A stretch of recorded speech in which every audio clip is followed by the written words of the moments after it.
Hello everyone, aqui é o professor Rafael, professor de língua inglesa de vocês, e nesse vídeo eu vou explicar as atividades de língua inglesa do primeiro ano do ensino médio, do PET 1, semana 1 de 2021. Bom, nessa semana, pessoal, nós vamos trabalhar com a leitura.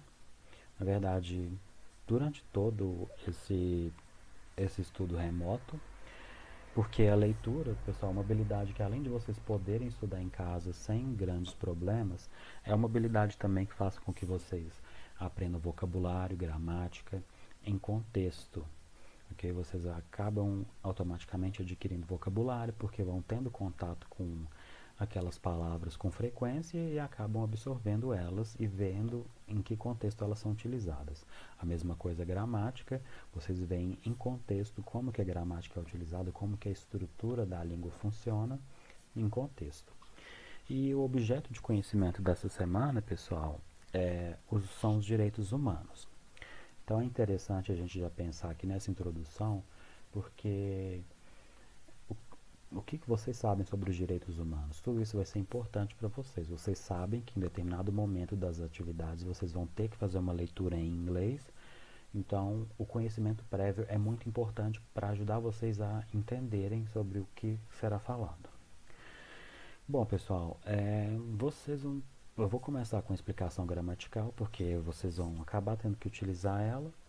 E é mais uma revisão, pessoal.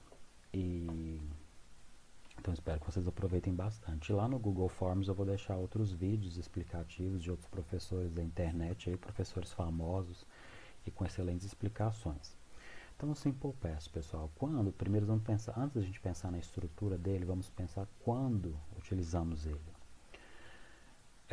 Nós utilizamos o Simple Past para nos referirmos a eventos, ações ou situações que aconteceram no passado e no momento da fala acham-se concluídas.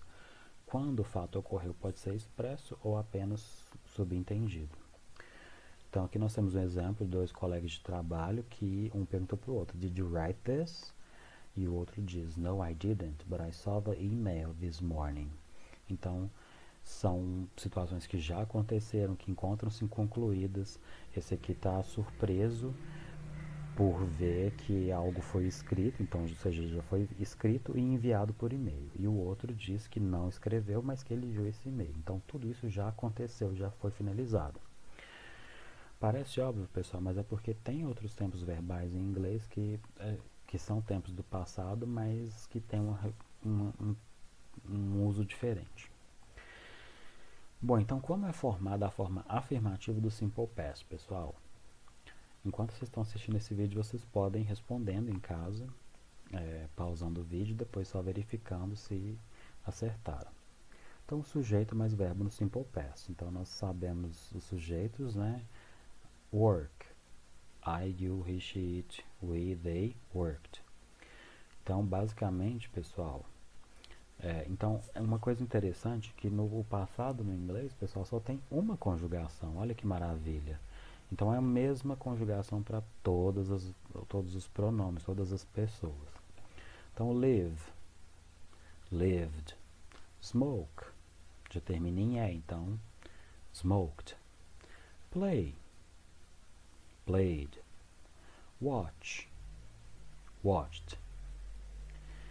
Bom, temos uns casos especiais. Então, e se os verbos terminarem em consoante mais Y, como, por exemplo, study? Troca-se o Y por IED. Então, study, studied. Cry, cried. Try, tried. Mesma conjugação para todas as pessoas. E se forem verbos irregulares, ou seja, verbos que não seguem o padrão dos demais verbos? Aí eles vão ter formas especiais, pessoal, não tem uma regra geral. Então, go, went, send, sent, eat, ate, spend, spent, come, came, have, had, do, did. Ok. Bom, então já vimos a forma afirmativa aí de maneira resumida. E agora, é a forma negativa do Simple Past, pessoal? A gente utiliza o didn't. antes da maioria dos verbos e esses permanecem inalterados. Então, ao invés de ter milhares de conjugações em inglês, pessoal, a gente não tem isso, a gente simplifica. Aqui que entra o tal dos verbos auxiliares. Os tais dos verbos auxiliares, né? Então, do simple past é o didn't. Então, para fazer a forma negativa, pessoal, basta vocês utilizarem o didn't e a forma base do verbo, ou seja, não conjugar ele. Então, work, didn't work. Live, didn't live. Smoke, didn't smoke. Eat, didn't eat. Study, didn't study. Cry, didn't cry. Try, didn't try. Fly, didn't fly. E, ok, vimos a forma negativa bem resumida e a forma interrogativa no simple past, pessoal. Nós também vamos precisar utilizar os verbos auxiliares. Bom, não tem muito segredo, pessoal. Se vocês já estudaram outros tempos verbais, vocês sabem que forma interrogativa na língua inglesa, a gente coloca o verbo auxiliar no começo, depois o sujeito e depois o verbo. Então, no simple past, a gente começa com did e mantém a forma base do verbo principal. Então, work, did I, you, he, she, it, we, they work. Live, did everybody live. Smoke, did everybody smoke. Eat, did everybody eat. Study, did everyone study. Cry, did someone cry. Try, did anyone try. Fly, did everybody fly. Bom, esse aqui é a forma para a maioria dos verbos, né? E agora, o que acontece com o famoso do verbo to be? O famoso verbo to be, pessoal. Como que a gente faz? A gente bid, coloca um D e fica bad ou bid. Não, ele tem uma forma especial. Ele é um verbo irregular. Então, para I, she, he, it é was e para you, we, they é were. E na forma negativa, wasn't ou weren't. E na forma interrogativa, was I, she, he, it, were you, we, they. Jamais utilizem was, were com did. Ele se odeia. Então, vocês devem ver muito o verbo to be, né, no estudo de vocês da língua inglesa por causa disso, é porque ele aparece em muitas situações. Então, no simple past, eles não combinam com did, ok? Eles têm essas formas especiais. Enfim, resumidamente é isso. Bom, aqui temos um vídeo explicativo proposto pelo próprio Pat, que se vocês escanearem esse QR Code aqui, vocês vão ser direcionados para o vídeo do YouTube. E também tem a explicação gramatical do British Council, que é um excelente site do Conselho Britânico sobre aprendizagem de inglês. Escaneando aí também vocês já serão direcionados. Bom, agora vamos às atividades, né, propriamente ditas. Vocês já sabiam que iam ter que falar sobre a Declaração dos Direitos Humanos. E então, pessoal, aqui tem um texto bem curto falando sobre ela, que conta como que a Declaração dos Direitos Humanos surgiu. Como aqui é o primeiro contato que vocês estão tendo com o texto dessa semana em língua estrangeira, pessoal, o que vocês vão fazer? Vocês vão ler o texto do começo ao fim, sem interrupções, sem parar por qualquer motivo. Leiam ele do começo ao fim. Nisso, pessoal, vocês vão conseguir absorver alguma informação ou outra com essa primeira lida. Se necessário, leiam mais uma vez e mais outra, quantas vezes forem necessárias. Quanto mais vocês lerem, mais informações vocês vão obter. Então, pessoal, mas eu não vou entender tudo, professor. Não tem problema, vocês vão entender a ideia básica dele. O que ele quer dizer de maneira bem resumida.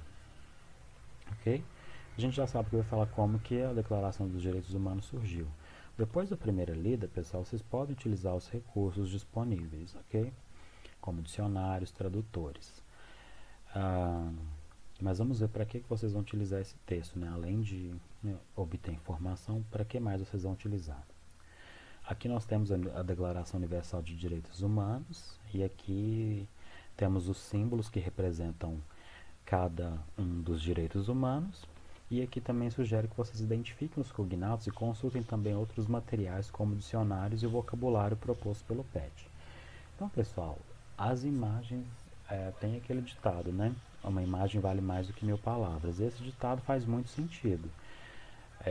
Imagem vai ajudar vocês, pessoal. Se vocês estão aprendendo uma língua estrangeira, quando vocês veem um símbolo, uma imagem, que por exemplo de algema, uma pessoa ajoelhada com as mãos algemadas, isso já remete a um vocabulário. Então, algema remete à prisão, uma pessoa ajoelhada com algemas. Os cognatos também, ou seja, as palavras em inglês que se parecem com o português e têm o mesmo significado, elas também ajudam. Então, vendo aqui, a gente está sabendo que não é uma humilhação, é uma tortura. Aqui a gente também está vendo que, bom, aqui já não é um cognato, mas enfim. Em vários outros casos, pessoal, por exemplo aqui, culture, education, são palavras cognatas e ficam mais fáceis de serem identificadas. E com esse símbolo aqui só vai ajudar vocês mais ainda. Então, uma excelente oportunidade para vocês adquirirem mais vocabulário. Bom, depois disso, pessoal, de lerem sobre o surgimento da Declaração dos Direitos Humanos e de também ver os símbolos, quais são os direitos humanos e os símbolos referentes a eles, vocês vão ter que responder algumas perguntas sobre o texto. Então, de acordo com o texto, quem foi Eleanor Roosevelt? Bom, pessoal, eu vou ler as instruções e ler as alternativas dos exercícios e depois eu sugiro que vocês pausem o vídeo para vocês fazerem um exercício com o conhecimento de vocês, com os palpites de vocês, e só depois de vocês tentarem fazer, reproduzam o vídeo novamente para verificarem se acertaram ou não. Então agora, a próxima parte da leitura do texto em língua estrangeira é a localização de informação específica. Então aqui a gente quer saber quem foi Eleanor Roosevelt. Então a gente vai passar os olhos pelo texto, nem precisa ler o texto inteiro novamente. Achamos Eleanor Roosevelt. Então a resposta muito provavelmente vai estar aqui. Então, depois disso, se necessário, como a gente vai precisar dessa informação para responder a pergunta, aí nós podemos utilizar dicionários e tradutores. Apareceu mais alguma coisa sobre ela? Bom, sim. Aqui eles utilizaram só o sobrenome dela, Roosevelt. Aqui she, que faz referência a ela também. Então tem muitas informações sobre ela. Mas resumidamente, de quem foi Eleanor Roosevelt? Ela foi a viúva do presidente Franklin Delano Roosevelt e uma das primeiras representantes americanas das Nações Unidas, basicamente. Você está pedindo 2 linhas, pessoal. Acredito que sejam essas as informações que estão sendo procuradas. Depois, 3. Qual foi a participação de Eleanor Roosevelt na Declaração dos Direitos Humanos? O texto é muito pequeno, então por isso que foi dividido em 2 linhas na questão 2 e agora em 2 linhas na questão 3 também. Então, o que ela fez? Agora nós vamos ver as outras informações. Vamos ignorar essa primeira aqui, que apresenta ela, dizem quem ela é. E vamos ver o que aparece depois. Então aqui, ela trabalhou com um pequeno grupo de representantes de países ao redor do mundo para definir os direitos universais mais essenciais e estabelecê-los em um documento oficial. Aqui bem no finalzinho do texto.